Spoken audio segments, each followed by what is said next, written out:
उत्तर प्रदेश में योगी सरकार जब से दोबारा सत्ता में आई है तब से उसने ब्यूरोक्रेसी के अफसरों पर डंडा चला रखा है, या यूँ कहें कि इस बार गर्दन खाली छोटों की नहीं नप रही है, इस बार सीधे सीधे मामला है। यानी कि डायरेक्ट सर्विस के अफसर, अखिल भारतीय सेवा के डायरेक्ट आईएएस और आईपीएस अफसरों पर सरकार की नज़र टेढ़ी है। 1 महीना हुआ है सत्ता में आए, लेकिन ब्यूरोक्रेसी पर हंटर इस कदर चल रहा है कि इस बार भय का माहौल बना है। लोग नौकरी में बेईमानी करने में अब डरने लगे हैं। 1 महीने के भीतर मुख्यमंत्री ने 2 जिलों के डीएम को भ्रष्टाचार के आरोप में निलंबित कर दिया। इतना ही नहीं, 2 आईपीएस अफसरों को भी सरकार ने निलंबित किया है। और संयोग ये है कि ये चारों जो अधिकारी निलंबित हुए हैं ये सब डायरेक्ट सेवा के अफसर हैं। इसमें कोई ऐसा नहीं है कि जो प्रमोटेड हो और ये कहा जाए कि भाई स्टेट कैडर के अफसर बड़े कमज़ोर होते हैं, इनको मारना बड़ा आसान है। लेकिन महत्वपूर्ण बात यह है कि गाजियाबाद के एसएसपी का जो निलंबन हुआ और पुलिस में अलंकृता सिंह का जो निलंबन हुआ, वो दोनों निलंबन भ्रष्टाचार के इतर अनुशासनहीनता और सरकार के नियमों का पालन न करने के कारण हुआ, या कानून व्यवस्था पर कंट्रोल न कर पाने के कारण हुआ। अभी थोड़े दिन पहले अलंकृता सिंह को मुख्यमंत्री ने निलंबित कर दिया। अलंकृता सिंह 2008 बैच की आईपीएस अफसर हैं। वो 2017 में जब योगी सरकार बनी थी तो वो केंद्र में चली गई थी और केंद्र से वो 2021 में लौटी और यहाँ पर उनको उत्तर प्रदेश में महिला और बाल सुरक्षा संगठन में एसपी के पद पर तैनाती दी गई। लेकिन अक्टूबर 2021 से वो ऑफिस ही नहीं आई। बताया जाता है कि उनको लंदन में कोई पढ़ाई लिखाई से संबंधित काम था, कोई फेलोशिप का मामला था। वो लंदन जाने के लिए अनुमति मांग रही थी, छुट्टी नहीं मिली तो वो बिना बताए ही बिना छुट्टी के चली गई और 6 महीने से वो गैर हाजिर हैं।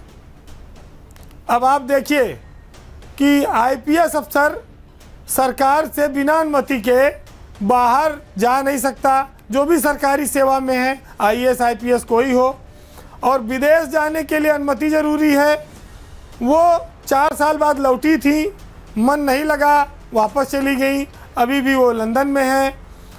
1.5 महीने जब वो लौटी थी तब भी उन्होंने यहाँ ज्वाइनिंग के बाद तुरंत छुट्टी ले ली, वो आई नहीं। फिर वो 3 महीने बाद ज्वाइन करने आई। तो इससे ये संकेत मिलता है कि अलंकृता सिंह शायद उत्तर प्रदेश में आईपीएस की सेवा में उनका मन ना लग रहा हो। लेकिन एक इम्पॉर्टेंट बात यह भी है कि अलंकृता सिंह के पति विद्याभूषण उत्तर प्रदेश कैडर के ही आईएएस अफसर हैं और वो उन्हीं के बैच 2008 से आते हैं। इस समय विद्याभूषण पूर्वांचल विद्युत वितरण निगम के एमडी हैं। उनकी पत्नी को सरकार ने निलंबित कर दिया। विद्याभूषण अच्छे अफसरों में माने जाते हैं, कई जिलों में डीएम रह चुके हैं। लेकिन योगी सरकार की जो कार्रवाई रही 1 महीने में आईएएस और आईपीएस अफसरों के खिलाफ, वो 2-2 की बराबरी पर है। 2 आईएएस 2 आईपीएस, स्कोर बराबर है। लेकिन इस निलंबन में जो महत्वपूर्ण तथ्य है वो ये उभर के आता है कि आईपीएस की तुलना में आईएएस अफसर ज़्यादा भ्रष्टाचार करते हैं, वो ज़्यादा भ्रष्टाचार में लिप्त हैं। क्योंकि सोनभद्र के डीएम टीके सिबू और औरैया के डीएम सुनील वर्मा दोनों भ्रष्टाचार के आरोपों में ही निलंबित किए गए, जबकि गाजियाबाद के एसएसपी पवन कुमार को क्राइम कंट्रोल न करने के कारण और अलंकृता सिंह को अनुशासनहीनता में निलंबित किया गया। सोनभद्र में तमाम सोने की खदानें हैं, लौह अयस्क है, जो भारत में कहीं नहीं पाया जाता, वो सोनभद्र में वहाँ खदानों में सोना और हीरा उगलती हैं। वहाँ पर डीएम माल बनाने के चक्कर में निपट गए। और वहाँ पर एसपी डीएम इसीलिए जाते भी हैं कि शायद कुछ इस खुदाई में उनके भी हाथ लग जाए।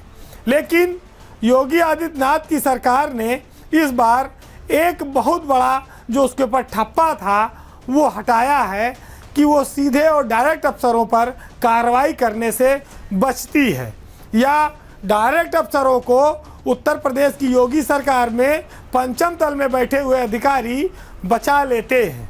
इस बार किसी का कुछ नहीं चल रहा है और मुख्यमंत्री भ्रष्टाचारियों पर लगातार अपना हंटर चला रहे हैं।